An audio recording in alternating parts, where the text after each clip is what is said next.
본문 말씀은 예수님의 구원 사역으로 보는 가나 혼인잔치입니다. 본문 말씀은 요한복음 2장 1절에서 12절까지입니다. 사흘째 되던 날 갈릴리 가나에 혼례가 있어 예수의 어머니도 거기 계시고 예수와 그 제자들도 혼례의 청함을 받았더니 포도주가 떨어진지라. 예수의 어머니가 예수에게 이르되 저들에게 포도주가 없다 하니 예수께서 이르시되 여자여 나와 무슨 상관이 있나이까? 내 때가 아직 이르지 아니하였나이다. 그의 어머니가 하인들에게 이르되 너희에게 무슨 말씀을 하시든지 그대로 하라 하니라. 거기에 유대인의 정결 예식을 따라 두세 통 드는 돌 항아리 6이 놓였는지라.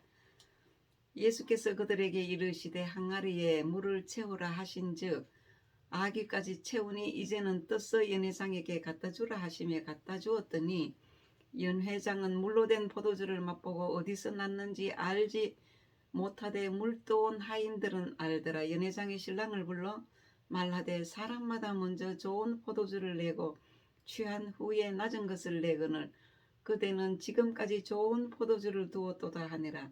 예수께서 이 표적을 갈릴리 가나에서 행하여 그의 영광을 나타내심에 제자들이 그를 믿으니라 하셨습니다. 요한복음 2장에 나오는 가나라는 지역에서 혼인잔치가 열리는 배경을 잠시 설명해 드리겠습니다.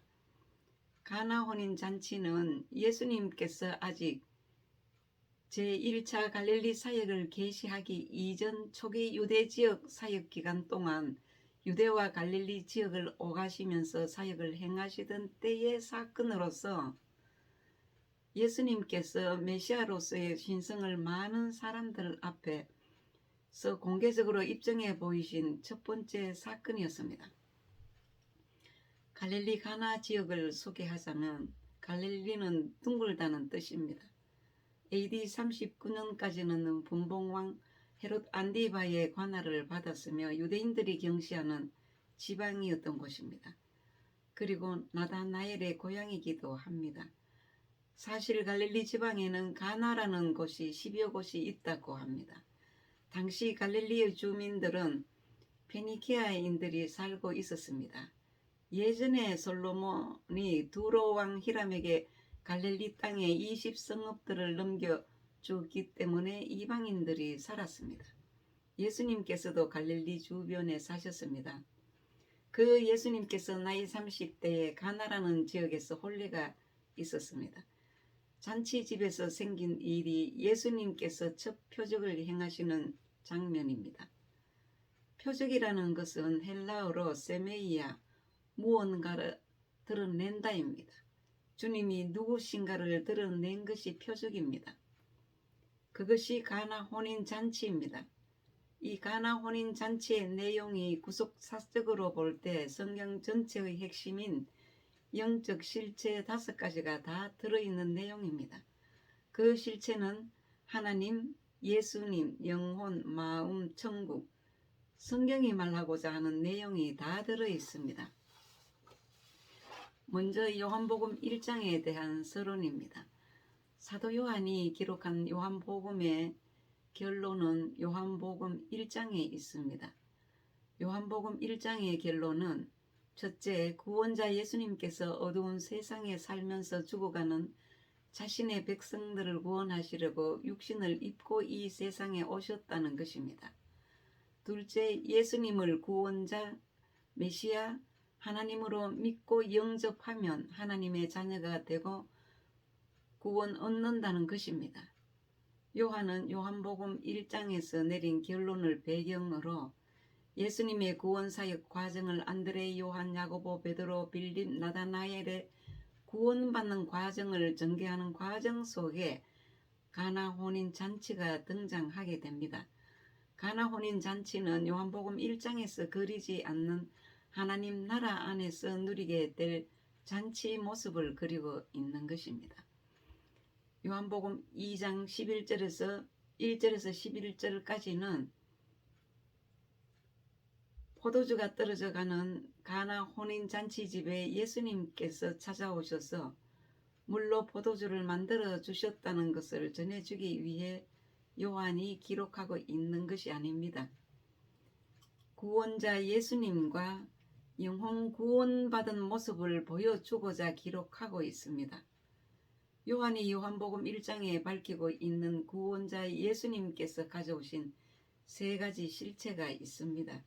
세 가지 실체는 첫째, 하나님이신 예수님께서 육신을 입고 오셨다.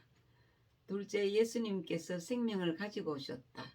셋째, 예수님께서 말씀을 가지고 오셨다는 것이 실체입니다. 그 실체는 요한복음 1장 1절에서 4절과 14절입니다. 보겠습니다. 태초에 말씀이 계시니라. 이 말씀이 하나님과 함께 계셨으니 이 말씀은 곧 하나님이시라.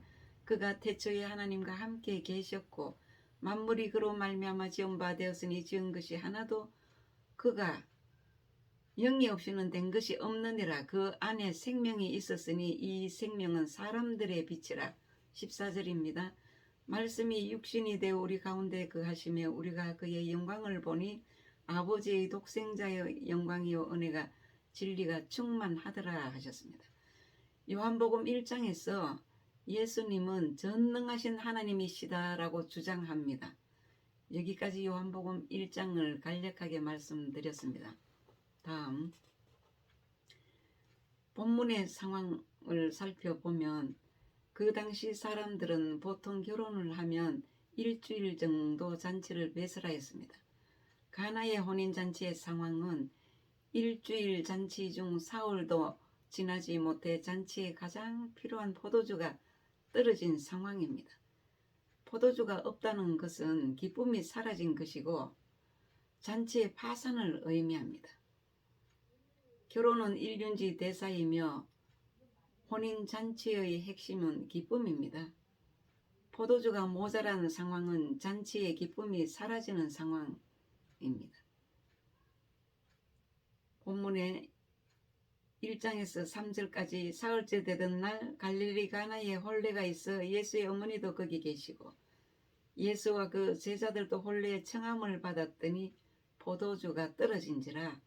예수의 어머니가 예수에게 이르되 저들에게 포도주가 없다 하니, 여기서 사흘째 되던 날은 빌립과 나다나엘이 예수님의 제자가 되던 날로부터 두 밤이 경과된 다음 날을 가리킵니다. 가나 혼인잔치는 일주일 동안 계속 진행됩니다. 그리고 가나 혼인잔치 집에는 신랑과 신부가 등장하지 않습니다.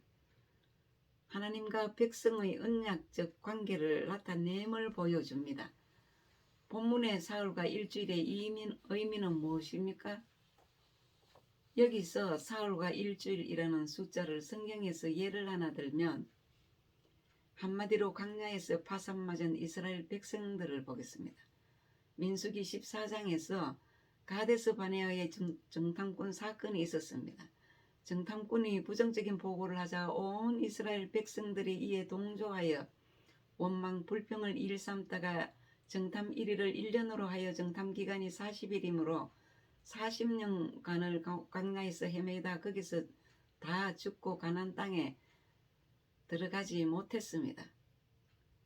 본문의 일주일을 우리가 사는 일생으로 바꿔 생각해 볼 수 있습니다. 70년을 기쁨으로 살아가야 할 인생이 30세 때 문제가 발생했습니다. 사흘째 되던 날에 문제가 발생했고 인생 모든 문제 해결자 되시는 예수님께서 그 문제를 해결하셨습니다. 그리고 포도주가 모자란다는 것이 핵심입니다. 그렇다면 포도주의 실체가 무엇일까요? 요한복음 2장 3절에 포도주가 떨어진지라.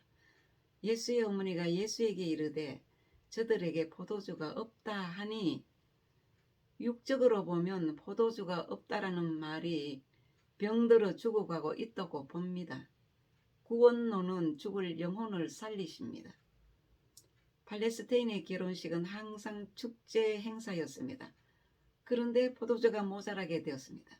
축제에 참석한 손님들에게 기쁨을 줄 포도주는 매우 중요한 음식입니다. 우리 인간의 70인생의 삶의 여정에서 30세쯤에 모자라는 것들 때문에 기쁨의 파산을 맞는 인생들이 많습니다. 인생의 삶에 있어서 부족하고 없음으로 인해 사람에게 고통을 주는 것들이 많이 있다는 것을 의미합니다. 그것은 돈, 재물, 권력, 학력, 건강 여러 가지입니다. 오늘은 여기까지 하고 다음 시간에 이어가겠습니다. 감사합니다.